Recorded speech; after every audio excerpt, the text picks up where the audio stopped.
This is Jablam Hockey with your hosts, Peter Wojcicki and Paul Swinbeck.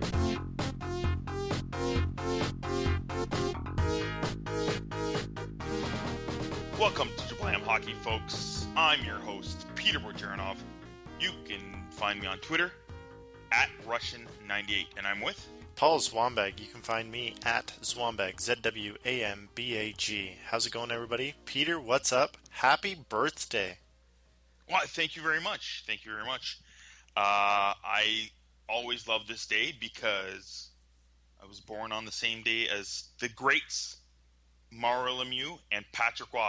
They're both born on the exact same day, which is ridiculous. I believe they're both 51 years old today. I am, I don't know, about, 15 years younger? I don't know, around there. Thank you, and happy birthday to those great players as well.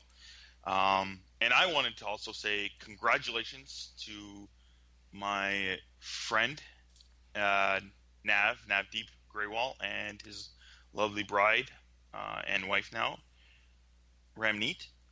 She used to work with us. It's really crazy. She used to work with us at City, and I just started working there about 6 years ago, so I barely got to work with her. It was sad that she had got laid off about a year later after that, and then she quickly got a job at CTV producing over there as well. So it was really cool to go to the wedding last week and all the parties. These Indian people, they party every day for like a whole week. So yes, I was drinking a lot last week, having lots of fun. And of course, as everybody likes to know, I'm a dancing fool. So I was dancing like a maniac almost every night that there was a party. It was fun, exciting, and again, congratulations for those two. It's pretty cool. I saw a lot of city people there. I think, Paul, you went up. Did you get that text from you-know-who? Yes, I did. I got drunk texts from a bunch of people. Yes. From a bunch of people. Yeah. So I don't think Adam was drinking much, but Adam was nice to take a nice selfie with me and him. He didn't even notice I was there until like halfway through the night. Of course, when everybody saw me dancing like a maniac, I was talking with Talbot a while there, and of course all my friends and everything. It was a great time, and again, congratulations to them. But even better, congratulations to the Toronto Blue Jays. We've been trying to do this episode for a while. We wanted to do it Friday. Then we're thinking about Monday. We were going to say congratulations for making the wild card, and now congratulations on winning the wild card. That game last night was insane. I was in bed. Oh my God. I know. So, did you watch some of it today then? I watched some highlights today, yes. And I was woken up in the middle of the night by my baby Georgia, and I checked the score and saw that they won. So, yeah. Pretty awesome. It was ridiculous. It was insane. Again, before the game, me and my dad pretty much, he's the reason why I love sports so much. So we hang out most of the time when I'm watching sports. Half the time we're bickering about things. But in this game, yesterday, we were really happy. We were really excited to watch the game. And he asked me, how are we going to win today? And I said straight up, Batista. Batista is why we're going to win. I know he's had a bad season. He's maybe not doing as well defensively, offensively. But he's such a clutch guy, clutch performer. He's going to bring it up. And he did. Huge bomb. Strike one, in the game for the Blue Jays to take the lead, the first run lead. They, again, took the lead back with Trumbo's big home run. And then in extras, beauty. As I like to call my dad's favorite player, because, when you're chirping everybody, I always go, oh, that's your favorite player. When Edwin first came here after the Scott Rowland trade back in 2009, he was the third baseman. He had a hole in his glove. He had a little bit of a hole in his bat, I think, too. Not very good in either. And somehow he turned around and gradually got better and better and better. And now, as I used to say, he's my dad's favorite player. He actually is my dad's favorite player. He's grown to become his favorite player. And we were both excited. And my dad called it actually in the middle of the game. He's like, oh, this game's probably going to go extras 11. And Edwin's going to hit a home run. And that's exactly what happened. That was beautiful. Great call. Oh my God, that was amazing. I liked, me, I like to drink, and I haven't had a drink in I guess 3-4 days because of the wedding and everything last week. But I had my drink ready because he said that, and I had a good feeling too. So I had a shot ready and a beer ready. As soon as Travis hit that single, I drank my shot, and then I knew this is the beginning of the end of the game. And then boom, MVP comes up, as we like to call him, Donaldson with the single as well, right back, and took a swig of my beer, and then Edwin, end of story. Me and my dad jumping out, everybody's going insane. It was fabulous. Another exciting Blue Jays moment in the history books. Now we're going to Texas. Everybody, I kind of expected them to play Texas for like the last few months, even waiting for them to play them since, the whole, what scenario that happened earlier in the season with the history of Batista and the smelly one, as people like to call him, Odor, and the whole punching thing. And now we have the rivalries back up, and the Jays are going to Texas. We'll see what happens next. I don't have a great feeling about this because I picked Texas to beat the Jays this time, but I'm hoping, of course, for the Jays to win.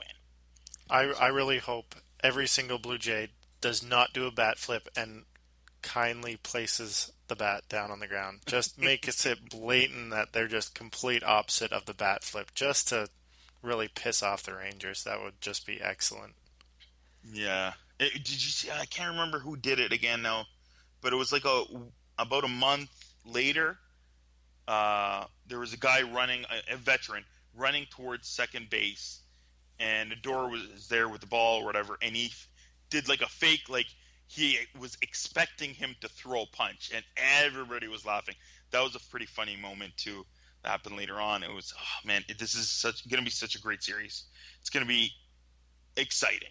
Nonetheless, Twitter is going to blow up every single game. So, wow. Okay, let's move on to hockey. What do we have this episode? Of course, we're going to finish up with our review of the World Cup of Hockey, the semifinals, the finals.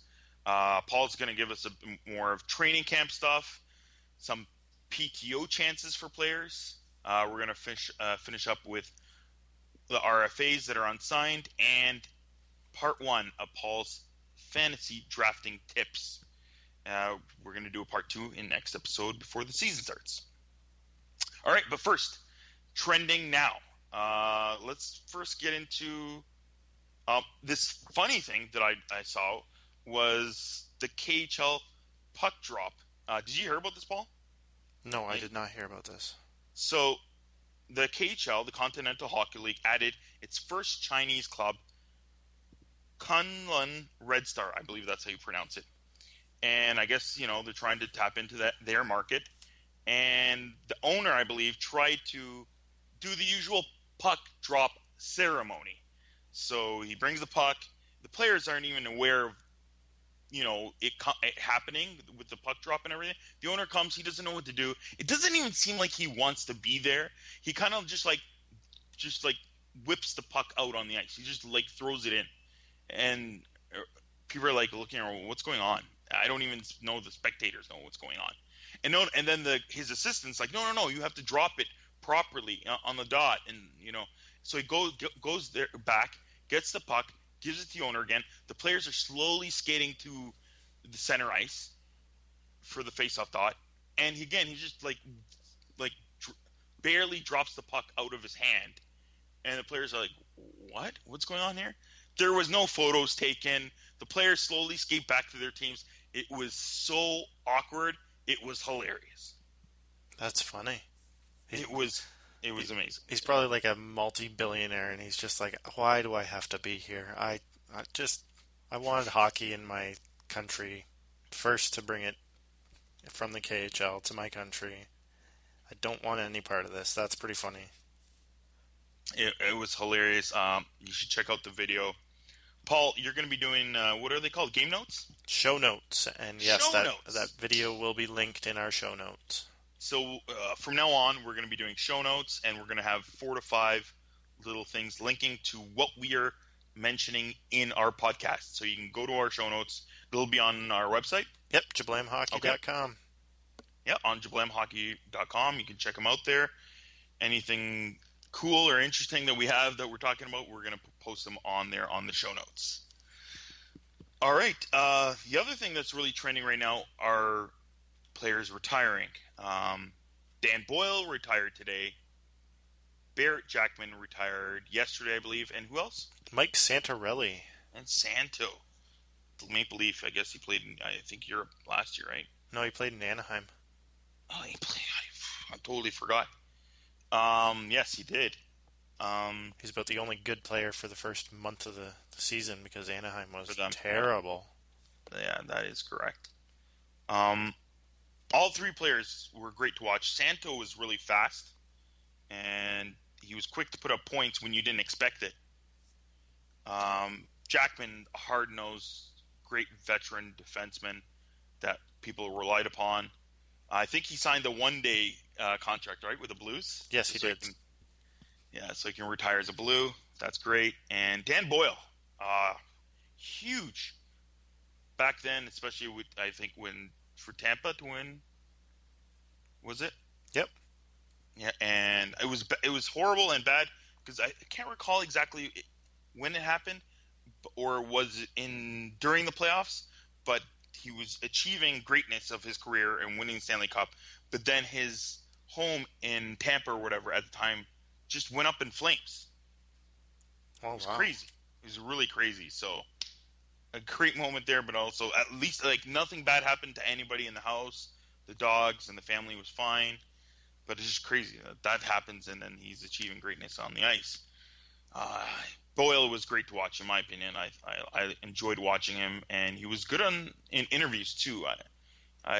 It was even hilarious last year in the playoffs for the Rangers what he had to say and stuff like that. So it's sad to see these guys go, and congratulations on a great career, guys. That was they all three of them were great NHL players. Yeah, it kind of sucks that Boyle got bounced around his late career. He went to Dallas and then San Jose and then Rangers, and yeah, it just kind of sucks. But also at the same time, they needed him. They needed him, and he was there to try to help get them further into the playoffs. Yeah, true. So that happens, and I don't think you know what, especially in sports today, when you're a veteran guy, like I guess it's kind of odd when you're a younger guy and you get bounced around a bit, and then you become one of those guys that just gets bounced around all the time. But if you're a veteran guy that's kind of been there and done that, and you go to 2-3 teams near the end, that's more valuable, and that's showing how good he is, that other teams want him to get him to use his skills to take them to the next level. True, so and it won't mess up locker room and everything like that. Yeah. So. Yeah. Then we go to suspensions, which was really kind of weird. Shaw got suspended, and he gets the rest of the preseason and no season games. You don't like that, right? No, we talked about that last episode, I'm pretty sure. And what a waste of time. Like, yeah, it's pointless for him to skip out on these preseason games. Exactly. Like, these are just practice. Like, are you talking about practice? Like, I don't want to play practice. I want to play real games, especially that's when they get paid. So if you suspend them for just one game of the season, that's going to hurt their wallet, and that's when they're going to really feel it. Yeah. So that's when you want to suspend them. And then Tanner Pearson got suspended, I believe, just today. And Chalmerson got suspended yesterday. They're getting the rest of the preseason and a game or two for Pearson. So it's the usual shtick that I see from the NHL where they're being very, picky in these situations, which is good. They're going at them right now. They're calling suspensions. But again, later on in the season, once we hit our groove in December and December, January, are they going to start calling them like they are so far almost every night? You know? Yeah, I thought they could have set the bar pretty high with Andrew Shaw, and I think they dropped the ball there, and they're trying to make up for it now. But yeah. I think they missed it. In the Andrew Shaw one, I don't know. I still think that it wasn't that hard of a hit, but again, it's him, and he's been there, done that kind of thing. So then it goes to Radko Gudas. He doesn't get suspended at all. What do you think about that? Yeah, Radko just being Radko. And like I was telling you before we started recording, it just seems like they're afraid of him. And a lot of players, they turn at the last second, but for him, it's like they turn right at the last. They see this big, huge monster coming at them, and then he just crushes them and finishes his check. So, and it's hard.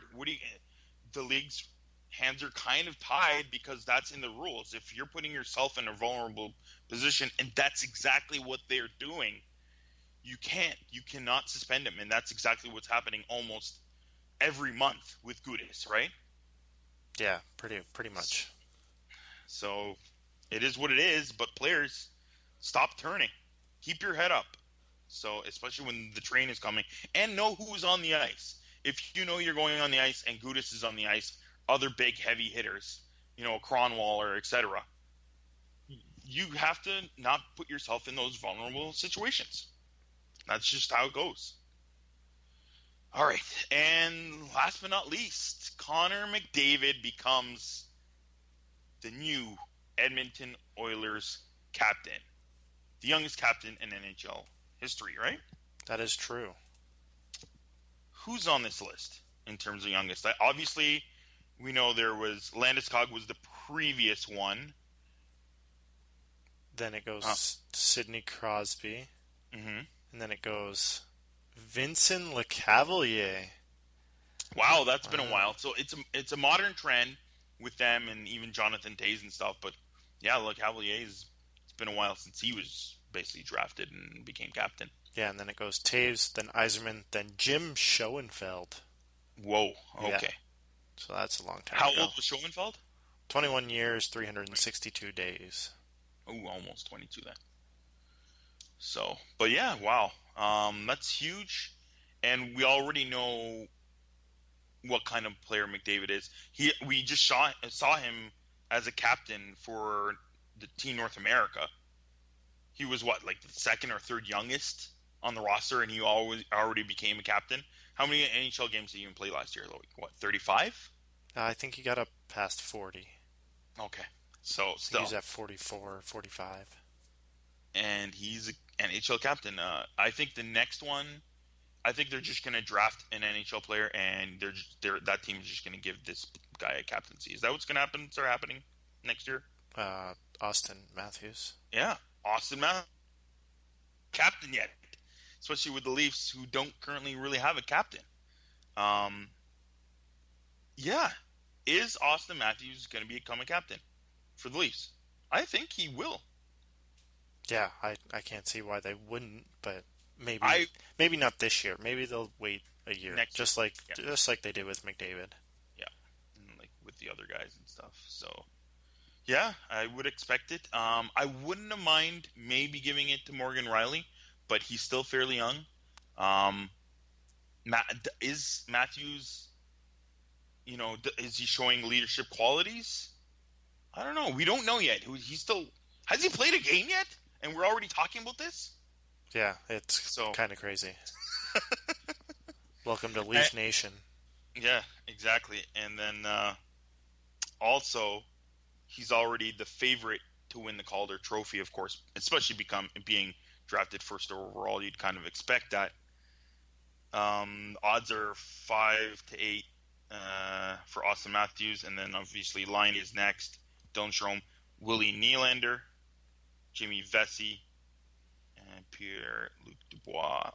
Vesey and Dubois are 12-1. Those are the only guys on the list? And then Puljujärvi is in there. You know what I'm thinking? I'm thinking, why not just throw down 20 on good old Mitch Marner? I don't know where he is on the list. I'm guessing he's pretty far low if he's not in like the top 7 or 8. So the odds would be pretty good to get some cash on that. Yeah, but where's like Sebastian Aho or Kyle Connor for the Jets?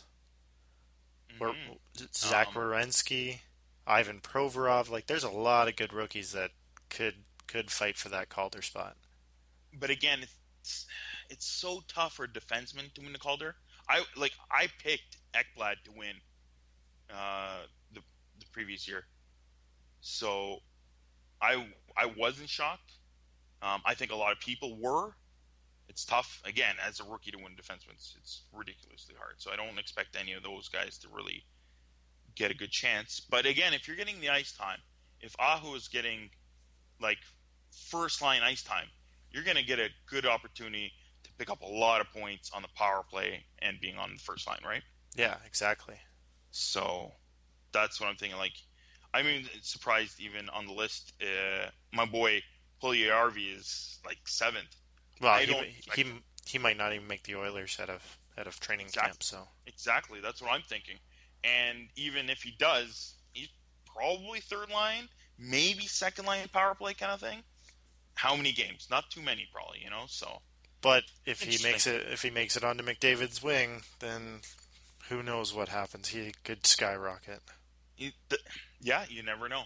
I still think like McDavid's probably going to get big minutes and first power play line minutes. So it'll be an interesting year, especially in Oilerland. That's for sure. Yeah, changing of the guard and a beautiful new arena.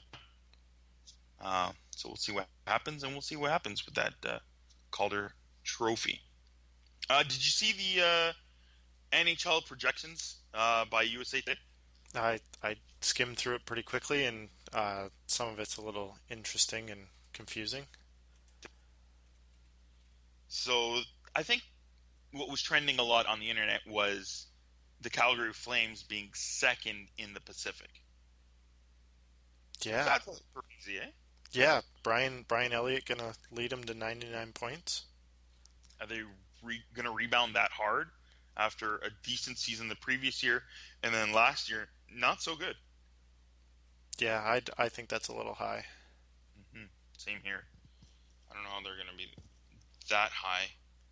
And then obviously my Maple Leafs, I think it's a little fairly low. I'm expecting the Leafs gonna jump like 4 or 5 spots.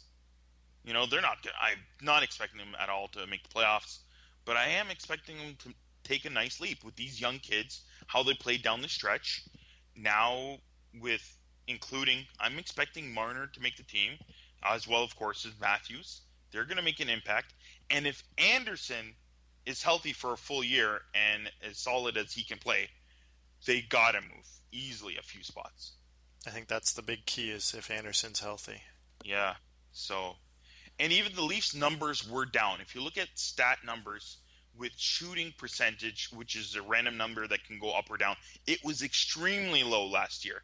Even for a player like Nazem Kadri, who his shooting percentage numbers were really low, but he was still shooting at a high level, which he usually does. I think that could go up too. So a lot of guys' offensive numbers are going to go up. And again, there was a lot of injuries. I don't know if, they held back in bringing back JVR and Bozak and even guys like Komarov back into the lineup. It was like, no, let the kids play. You guys can just, sit down and relax, take an early vacay for the rest of the year kind of thing. So I'm still expecting those guys to rebound and have decent seasons at least. Yeah, USA Today having Detroit miss out on the playoffs. First time in 26 years. There you go. And you expect their young guys to take it to the next level as well. Larkin, and Athasiu, etc., right? Yeah, if Bertuzzi makes it, if Mantha makes it, yeah, they got some good young kids. So that could happen. And then the other thing which I found a little odd, some teams were a little high, but then the Ducks and the Blues, in my opinion, a little low. And is that all because they think their teams are going to go down because Gibson and what's his name on the Blues? Allen are not good enough to be starters, and they're going to falter as the season goes on? Yeah, I don't know what they're thinking there. So it'll be interesting. And again, I like I said, a lot of people put too much into winning the Stanley Cup with even the Penguins. I know they're a great team, and I still expect a lot of them, especially come playoff time. But to win the President's Trophy is a little bit much, in my opinion. It's a long season. And there's teams like the Sharks or even the Blues and some other teams that actually do fairly well during season, even the Capitals, and that aren't that great in the playoffs. And I still expect that out of those teams. I think the Rangers are a little high. And the Flyers. Yeah. I think Flyers and Rangers are a little high. Rangers are getting a little old. older, and that's one of the reasons why they traded Brassard for Zibanejad. So, we'll see. We're going to make our projections and our expectations, and that'll be in our season preview episode next week. Let's move on to the World Cup of hockey. So, Team Canada, they are the best hockey team nation in the world. Yeah. How dominant was this team? I thought they were going to be more dominant. Not gonna lie. Mm-hmm.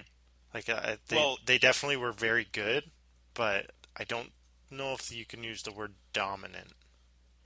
I am going to use the word dominant. They were dominant. They were very dominant. You know why?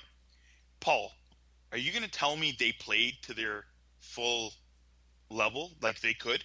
No, and that's why I don't think you can use dominant. I think they just played good, and that's the thing. Like, if they played at their top caliber, they would have dominated.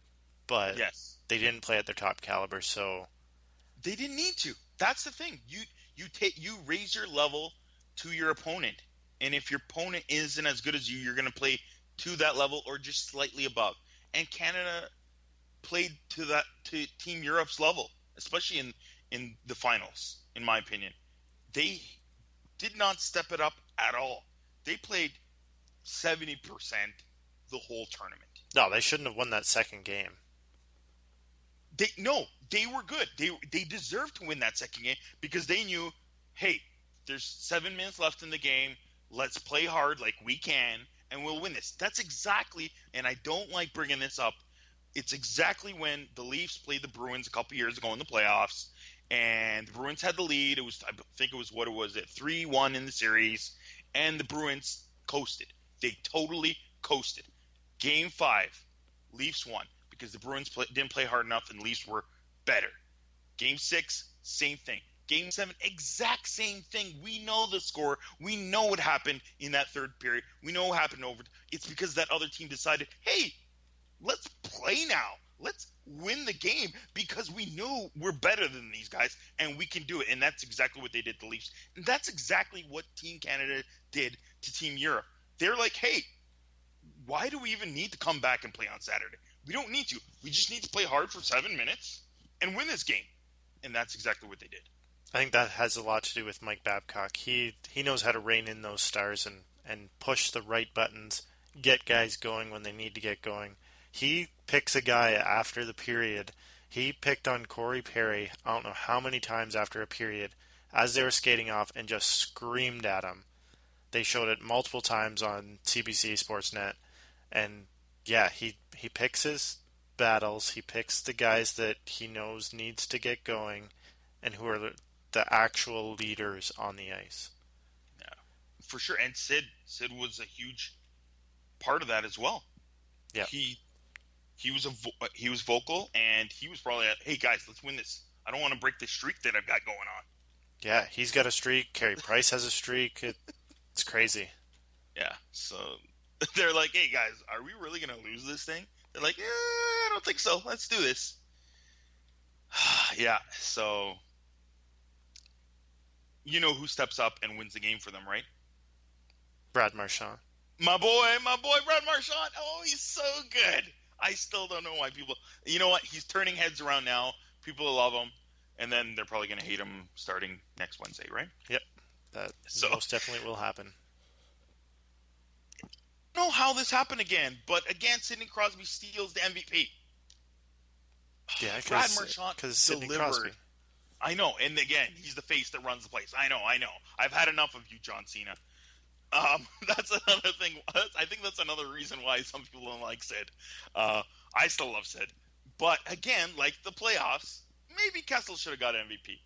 Maybe Brad Marchand should have got MVP of the World Cup of Hockey. He delivered the big goals when you needed to. And he worked hard. He worked his ass off, maybe the hardest, in my opinion.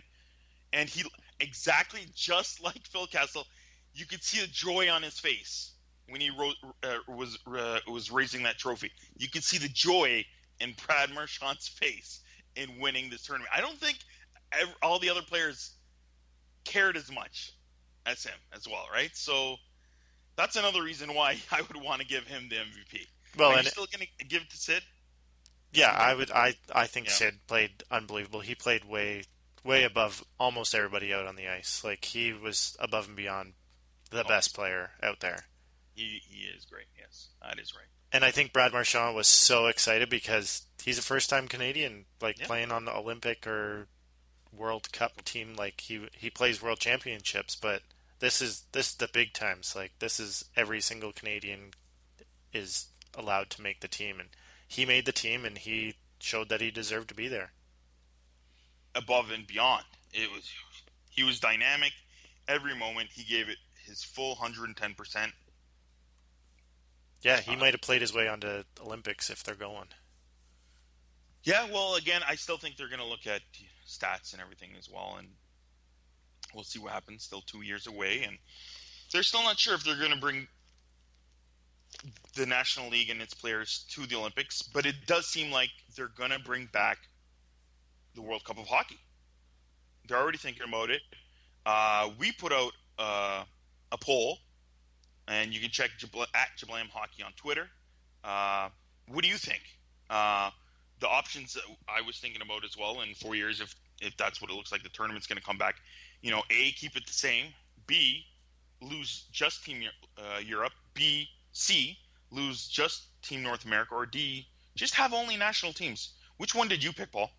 Keep it the same. I liked it. I liked the storylines of Team Europe coming together. They were awful in exhibition, and then they came together and played.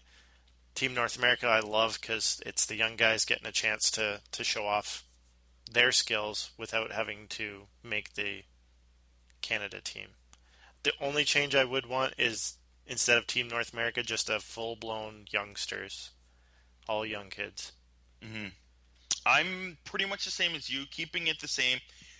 The best two most exciting teams or features or storylines in this tournament was Team North America and Team Europe. I think just because they were new. Like, we knew what Sweden was going to look like. We knew what Finland was going to look like. Like, they're all the same guys that... Yeah. And they bring in one or two, three, maybe a line that's different. But because it's completely different, we've never seen this, it was fun to watch Team Europe come together. It was fun to watch Team North America come together. Well, again, we wouldn't have cared at all that much if Europe didn't play that good. Well, but they did. Yeah. They stepped it up every single game. From pre-tournament, which they looked atrocious, and then they slowly got better and better and better. So they just brought all those 8 countries together and made one great Team Europe. And it was beautiful. It was a beautiful thing to watch. I came out of the store when I went to go watch that. I think it was the Russia game versus Finland. And Peter Bondra, of course, I guess he was one of the assistant type GM roles for Europe, and he was coming out. I went right up to him, and obviously he doesn't expect anything or anybody to notice him.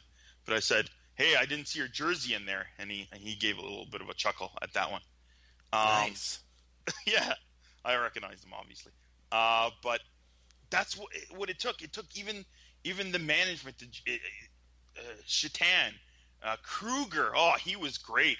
People are still expecting this guy to come back to the NHL, but he has to concentrate on his BPL team. Southampton still needs a president over there. So this guy is. They were great. Everybody, from management to the players down, a great team, and they deserve to come back as well as Team North America.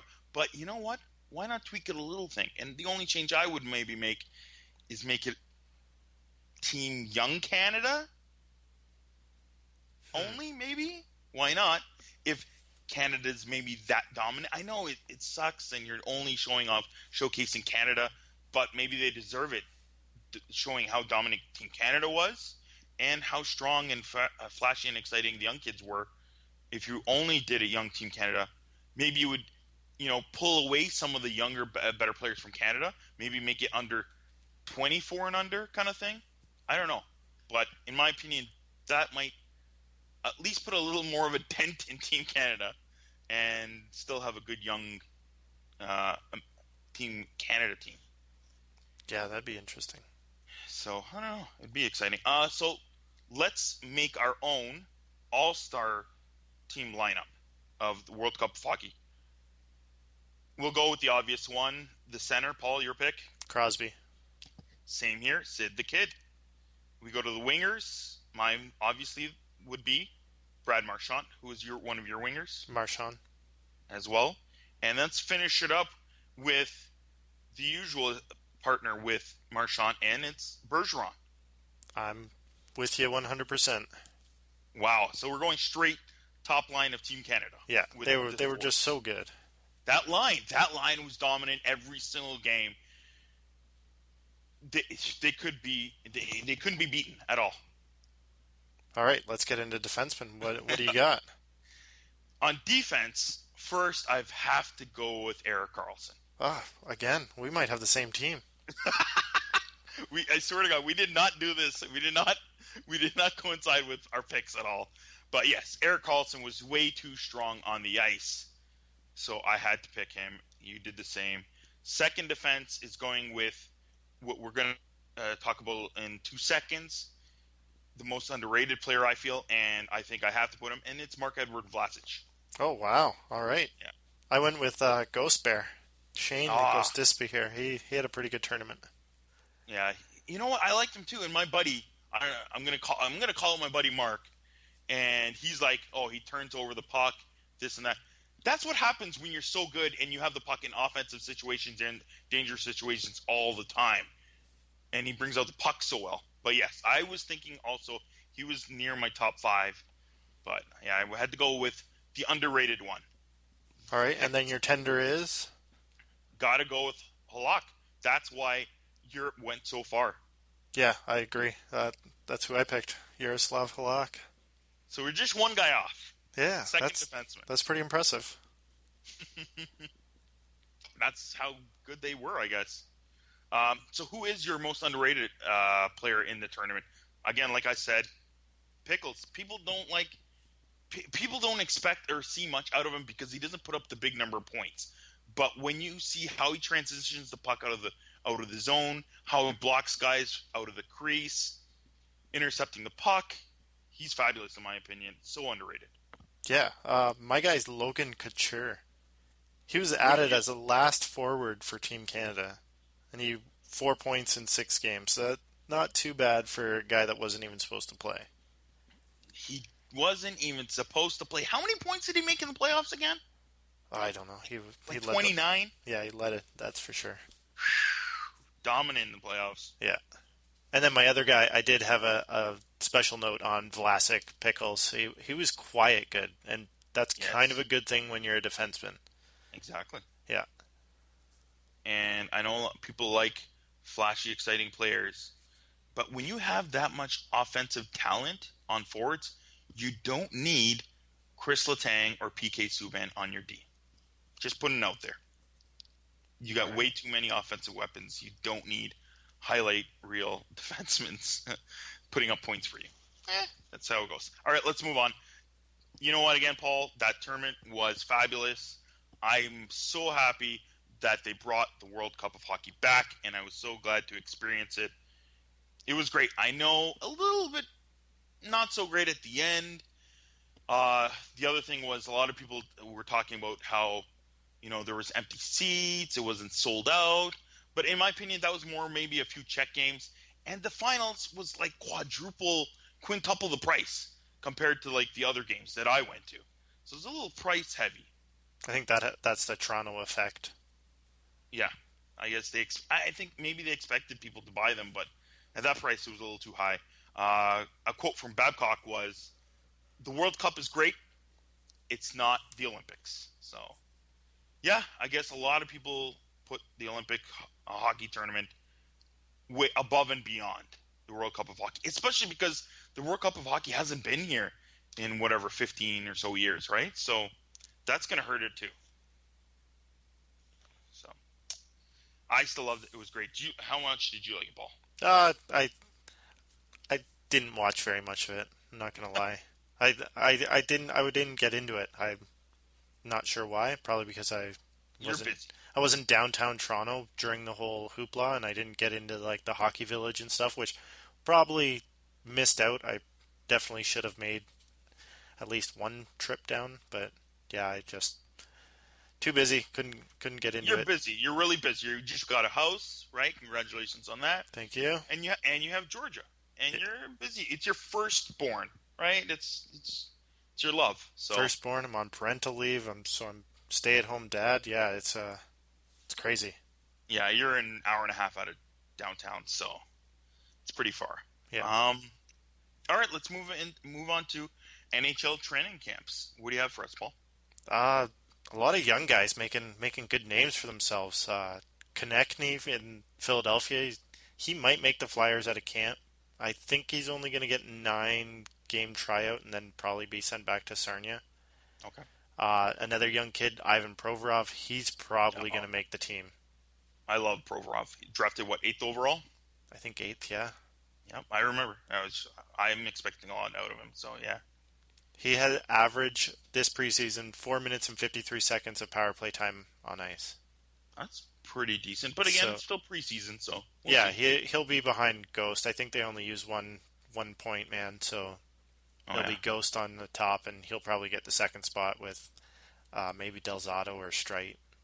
They'll play 2-point men on the second half. Second one. 2 Rangers, Mika Zibanejad and Brandon Peary are playing real good. 5 points in 2 games, so they're new to the roster, and yeah, they're making good waves. So, I think that's going to be good for Zibanejad. A little change of scenery. I think that might help him too.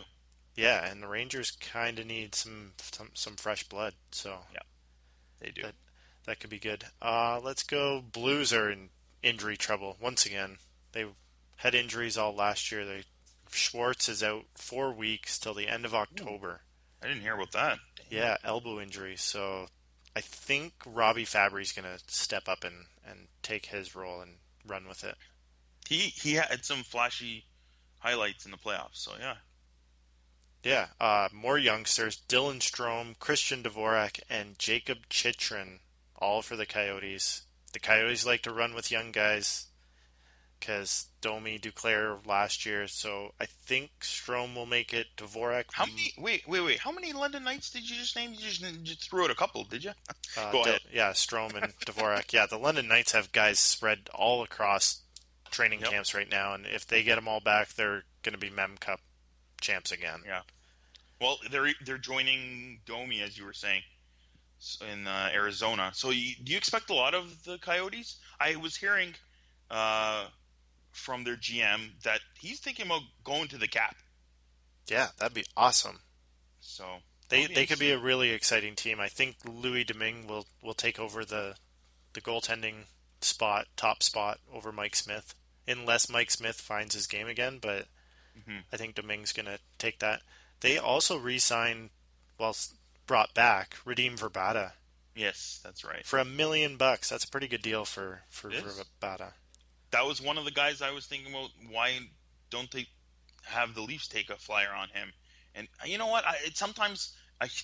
There's too much of an influx of young guys. I know maybe a lot of them are ready, but if you're throwing in like 5 rookies all at once, that's way too many.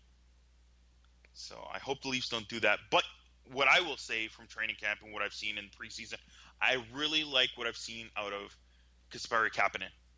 He's really he looks like a clutch type player that can put in a big goal when you don't, or at least expect it, or when you really need one. So I'm expecting him to maybe step it up. I don't know if he'll find a spot to start the season, but maybe down the road, further in, he might play a couple games down there and maybe become a full-time guy maybe next year. So we'll see. Yeah, it'll be interesting what Babcock does, because in Detroit he didn't really like playing rookies, so he's going to have a lot of rookies to play, and he's got to play them because they're going to play. He says he's starting Matthews as a third line, but I think Matthews is going to move up. Oh yeah, real fast. So there's who's above him. You have other rookie centers like a Marner, but then it's Bozak and Kadri. And I think Matthews is already better than those 2 players. Yeah, it'll be the defensive side. If Babcock can trust him on the defensive side, then he'll for sure take that number 1 spot. Hmm. Dallas Stars are also in injury trouble. They are just a mess. I don't even know Yeah. if they're going to have a full roster to start the season. They Ready shouldn't for even start. They should just fold the team. you ready for all these injuries?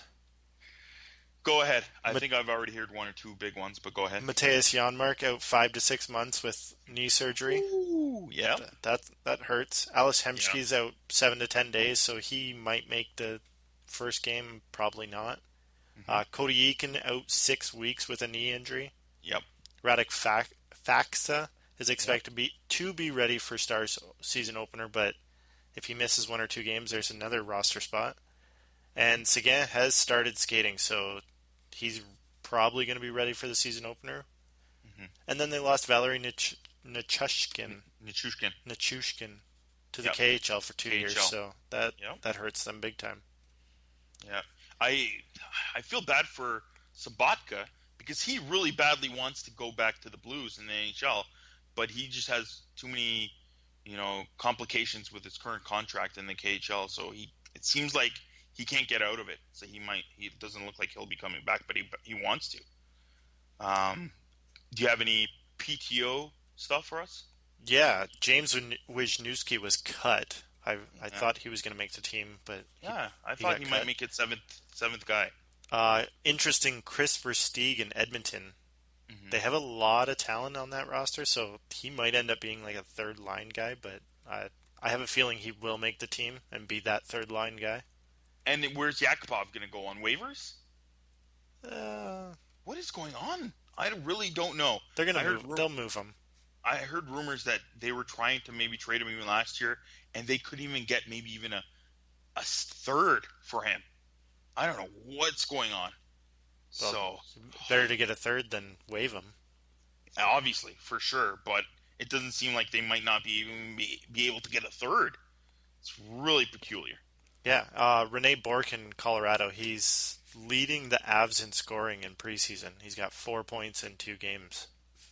He was also a PTO, so he probably will get signed to a contract. It probably won't be very much, maybe a million, million Hmm. and a half.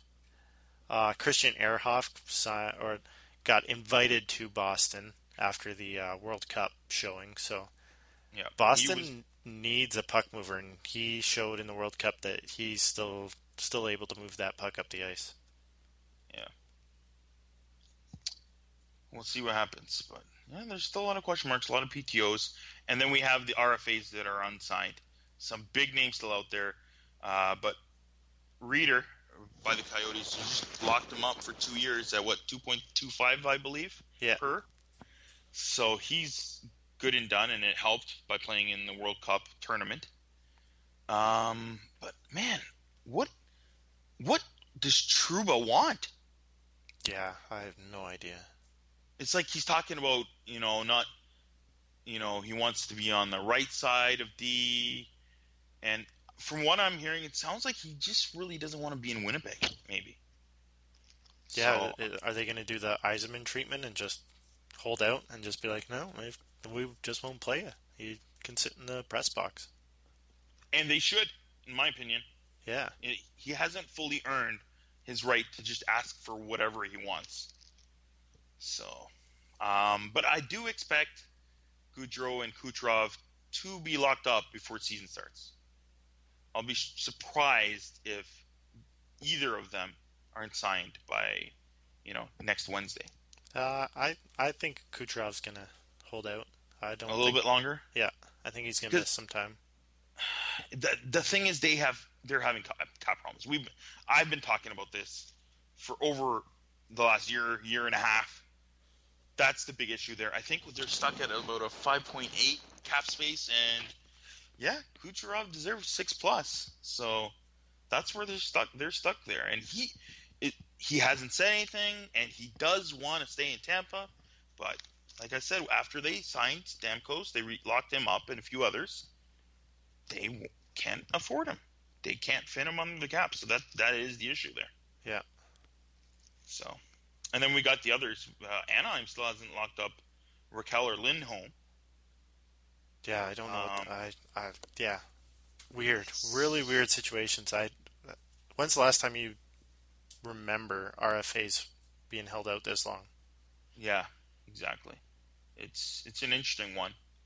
And this many. Like, there's a lot of guys. Like, Ristolainen in Buffalo's still not signed. Yeah. That depletes Buffalo's blue line big time without Ristolainen. Huge. He's a big part, and he's only going to get better. So. And I'm not saying his name right. How do you say his name, Peter? Ristolainen! There we go. Every time I see his name, I think of that.